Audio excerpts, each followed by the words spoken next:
Alors maintenant, aujourd'hui, vous pouvez tout obtenir par languissement. Il faut que vous rentriez ça dans la tête. Tout ce que vous ne pouvez pas payer, par vos efforts, avec vos jambes, tout ce que vous ne pouvez pas faire, vous passez sur le languissement. Rien ne t'empêche de vouloir quelque chose quand tu n'as pas de pouvoir. Rien ne t'empêche. C'est une invention de Esav, de Yush, de Esav.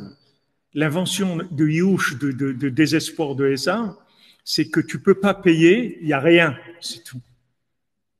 Il n'y a rien. Eh bien non, c'est pas vrai. Je ne peux pas payer, je veux. Je veux, c'est tout. Je veux. Voilà l'envie d'avoir envie. Quand j'étais jeune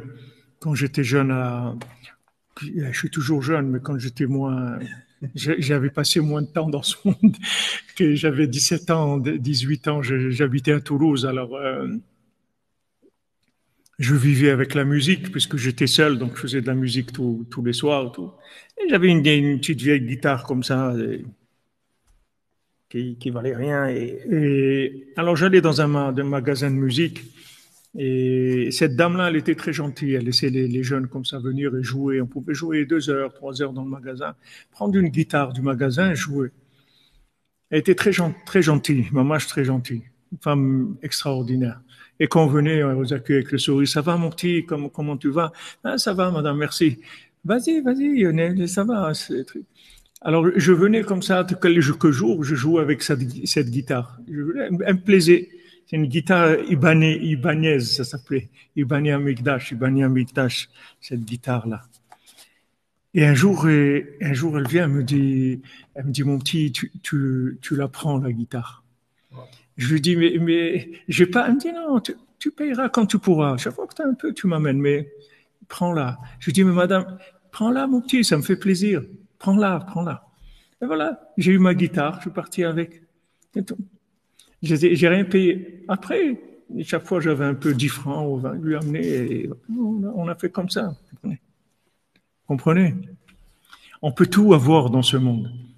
Il faut avoir il faut avoir la méthode. Il faut pas avoir peur d'avoir envie, même si on peut pas payer. Tu veux être un tzaddik, fais semblant d'être un tzaddik, c'est tout. Et tu vas devenir un tzaddik. Rabbi nous dit, tu veux être joyeux, fais semblant d'être joyeux. Parce que quand tu fais semblant d'être joyeux, c'est-à-dire que tu veux être joyeux, maintenant tu n'arrives pas à être joyeux, après tu vas rester comme ça. Alors fais semblant d'être joyeux et tu vas voir que tu vas être joyeux après. Exactement, il faut être têtu, afalpiken, adraba, moi je veux ça, c'est tout, j'ai pas, c'est tout, je veux, c'est tout. Je veux, c'est tout, je veux. Je veux, tu peux pas m'empêcher de vouloir, non? Je veux, c'est tout. La Gemara, elle dit dans Kiddushin, quelqu'un il vient, il dit à une femme, regarde, je veux t'épouser et parce que je t'épouse parce que je suis un tzaddik. C'est pour ça que est-ce que ça t'intéresse d'être l'épouse d'un tzaddik? Alors elle dit oui. Il dit voilà, moi je t'épouse parce que je vais devenir un tzaddik. Je suis un tzaddik qui va être almena tchani tzaddik parce que je suis tzaddik. C'est-à-dire c'est ça mon cadeau de mariage, ce que je te donne de moi-même, c'est que je suis tzaddik. Maintenant après le mariage, elle voit que c'est pas un tzaddik du tout le bonhomme. Ah là là, elle est tombée avec un truc, c'est pas. Le mariage il est valable. Parce que la Gemara, elle te dit, au moment où il lui a dit ça, il était sincère. Il était sincère. Il voulait vraiment. Donc c'est bon.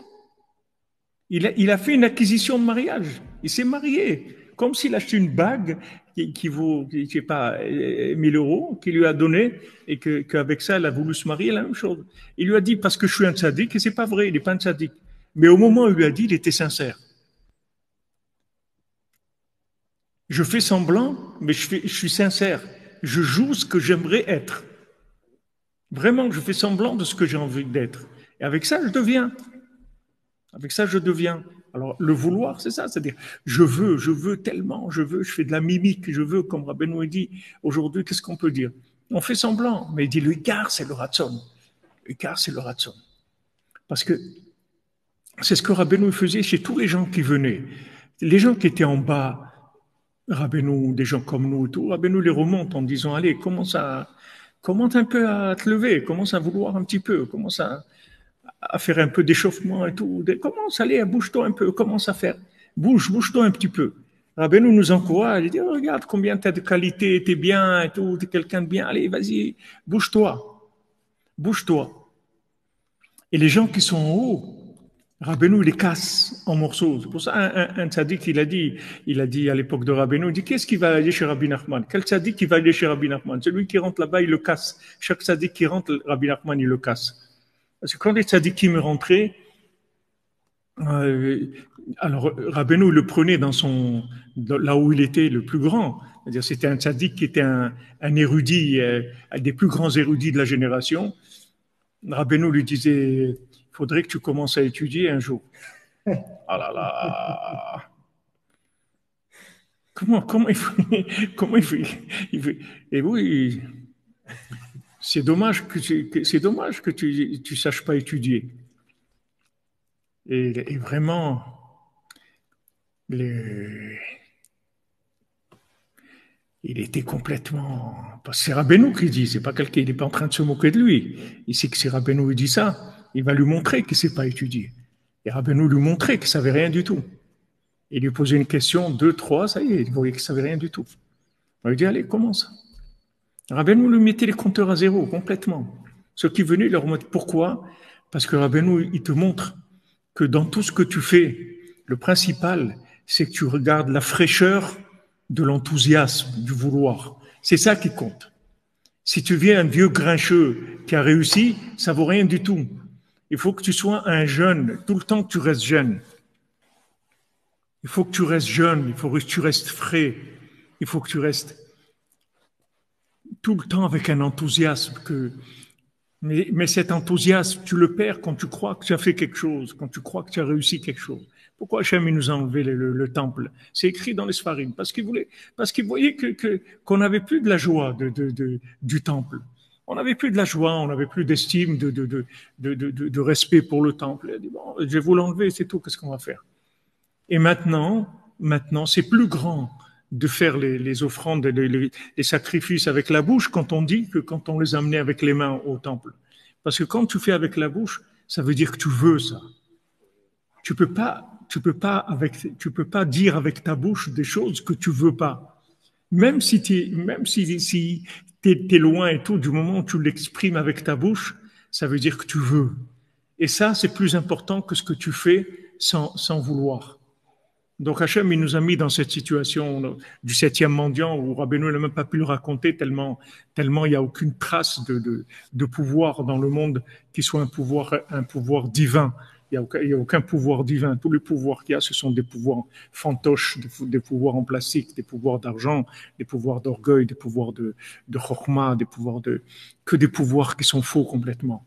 Il n'y a pas de pouvoir véritable. Le seul pouvoir qu'il y a, c'est des gens qui veulent, c'est tout. Ça, c'est le vrai pouvoir. Parce que ceux qui veulent, Hachem, il leur fait cadeau du pouvoir. Mais il le sent très bien qu'il n'a aucun pouvoir. C'est quelque chose qui se ressent tout le temps. Tout le temps. Il n'y a aucun moment où vous imaginez que vous avez réussi quoi que ce soit. Regardez Rabbi Nathan.